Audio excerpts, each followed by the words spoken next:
The sun is just coming up on a weekend that's going to top 100 degrees. So I want to share something with you that I believe will help a lot of people. This is a living wall. It's our experiment with vertical gardening. It's something we like to call the grazing station. We call it that because there's a huge variety of different greens and herbs that you can come and just pick off of whenever you need. Now I got this idea from a channel called Together We Grow. Now he says he got that idea from somewhere else, kind of made it to where it fit his needs, and then encouraged all of us to give it a try and to change it up a little ourselves to fit our needs. And then I'll walk you through how we put ours together, how we planted it out. Maybe you guys can give me some tips on how to improve it.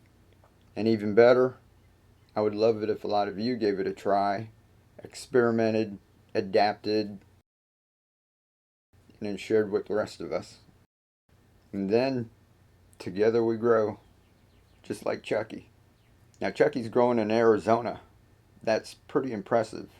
So I'm thinking it ought to do okay here in Florida. We're going to use this space where we've been growing our microgreens.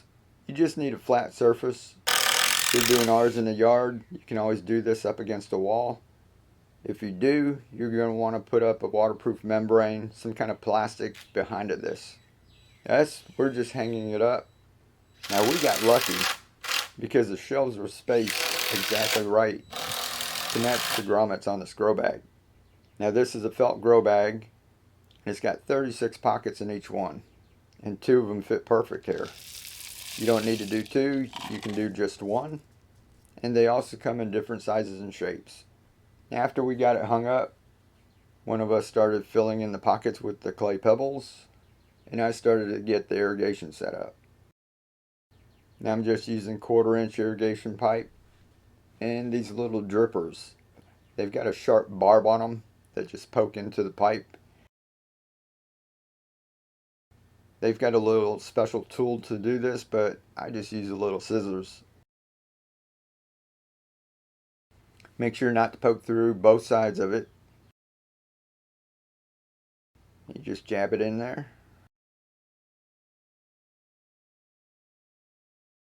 And it snaps in place. And you just do one for each section.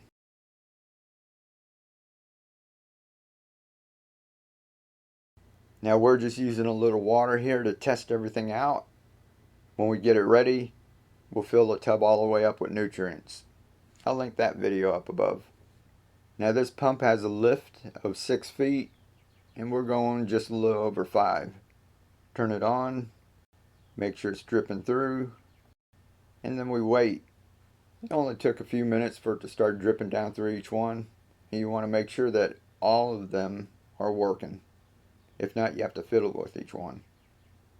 On the end here, instead of buying a cap, we just bent it over and held it in place with a zip tie. And after a few minutes, you can see it dripping off the bottom. Now we have to find some way to get all of that dripping water back to the reservoir. From there, it can pump it back up to the top. Cycle's complete. Now I got a little vinyl gutter, and we're going to attach it to this board underneath. We also have these hangers. They're pretty easy to use. They just slide right on.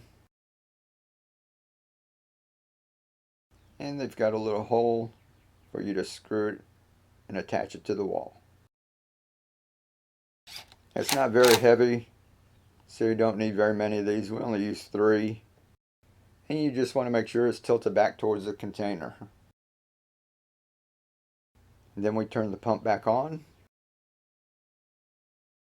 Let it start running again. And make sure the water is running the way it should be.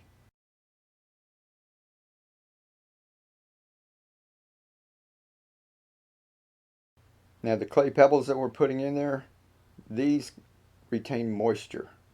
So when we shut the pump off at night, the plants will still have enough water to make it till morning.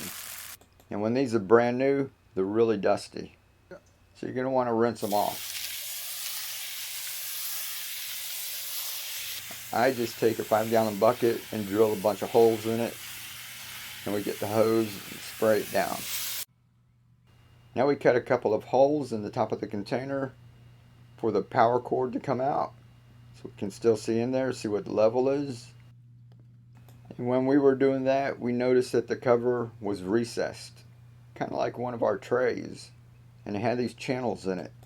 So we're going to try something with this and make use of our space. This is the part that we changed up, and we want to make it part of our continuous harvest system.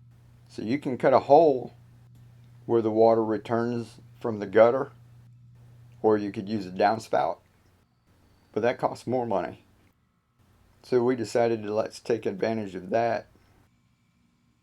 This way we'll be able to grow some microgreens carefree and still have the system pump the nutrients through the living wall. At least that's the theory. It's part of the experimenting, and like we said, you have fun, try different things, and learn along the way. So we're going to put the clay pebbles up here, let it run through the day, let it sit overnight when the pump's off, and we'll see if it does retain any moisture.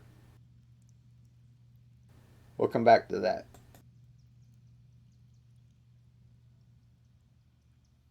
Now, we've got a load of microgreens that we can use. These were started indoors under grow lights.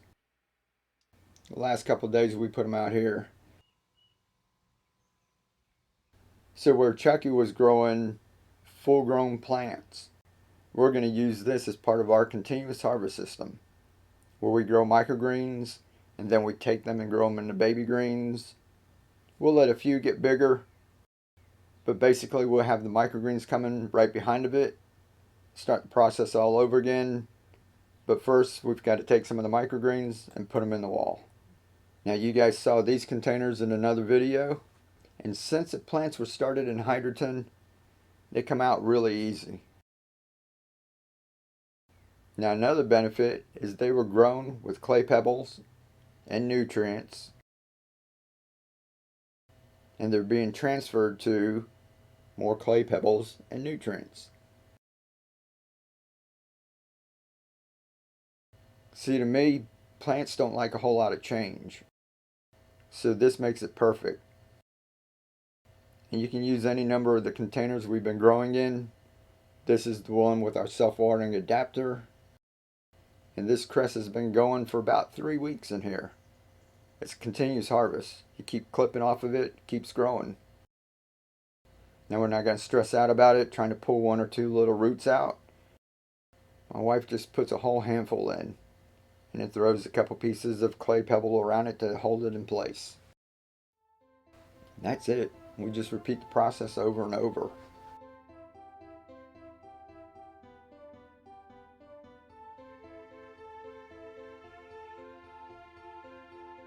Now I like the system. Each one of these bags were only $20. So you can put 2 up like this, or you can start with just 1. And you can have your plants spaced out. That way these can start growing.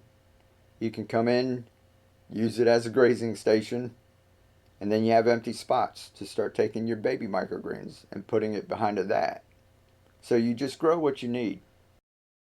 Me, I've got a lot of microgreens going, so we're going to fill it up. And if you stick around for a couple of minutes, you're going to see all different kinds of containers that we used, all different kinds of grow mediums. You can see that this works many ways. There's not just one way to do anything, and it's all just part of the learning process. Now all of these microgreens are about 7 to 10 days old. They're ready to start harvesting. You can start eating them. But instead of putting them in the refrigerator, we're going to put them in the living wall. They can keep on growing. We come and take what we need, replace it with new microgreens, and keep the system going over again. That's a continuous harvest system. So we're going to see how these all go. There's a couple of basil clippings and a couple of mint clippings. Those are from plants around the yard too. So I'm not sure if they'll root in there, but the basil is ready to be harvested anyway, so it's another part of the experiment. Normally what we would do is take the clippings and put them in a jar, let them root, and then put them into this wall. But for right now, we're going to see if they'll root right in here. Like we said, just trying to do things as easy as possible. Now I'm sure you guys are watching this and you probably have plenty of questions. Just leave them down below. I try to get to every one of them.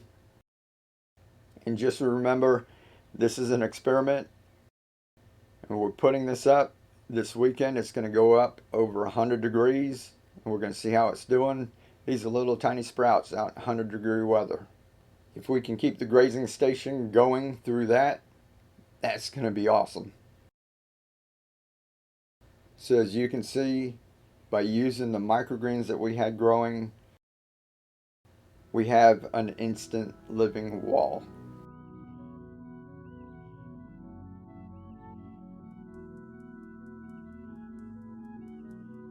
This didn't take us months and months to do. The microgreens are only 7 to 10 days old. We put this together in a few hours. And now we have a continuous harvest system that's running through 100-degree weather.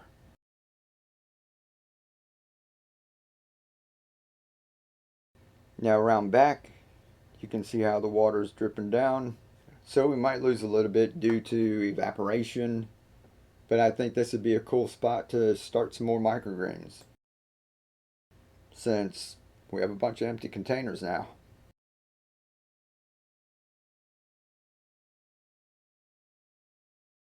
And this would be the perfect spot.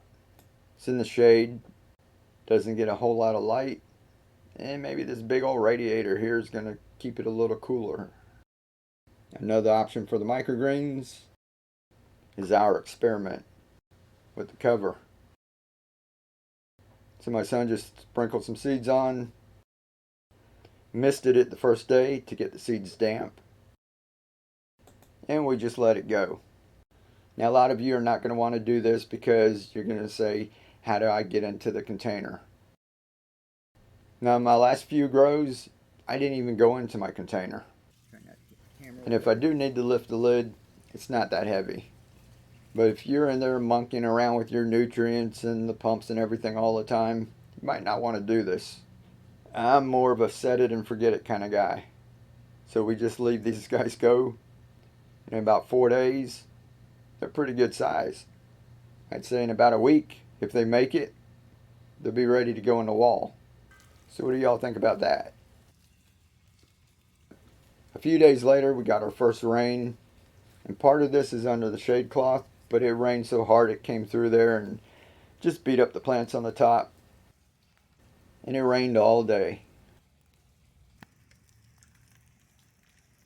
And we're probably getting some more water in here. People are worried about the nutrients getting diluted. I don't worry about it. And then because this is Florida, it rains and then it turns into a sauna. So like I said, we're getting close to 100. Pavement is really hot. The walls are hot. But the living wall, it's about 86 degrees.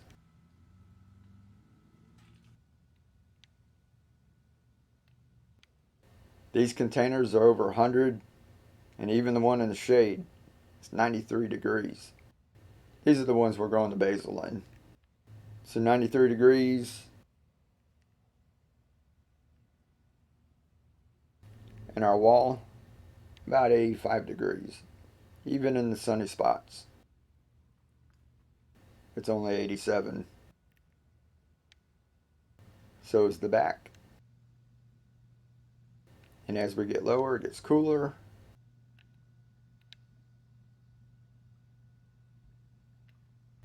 Even though our reservoir over here is running in the 90s.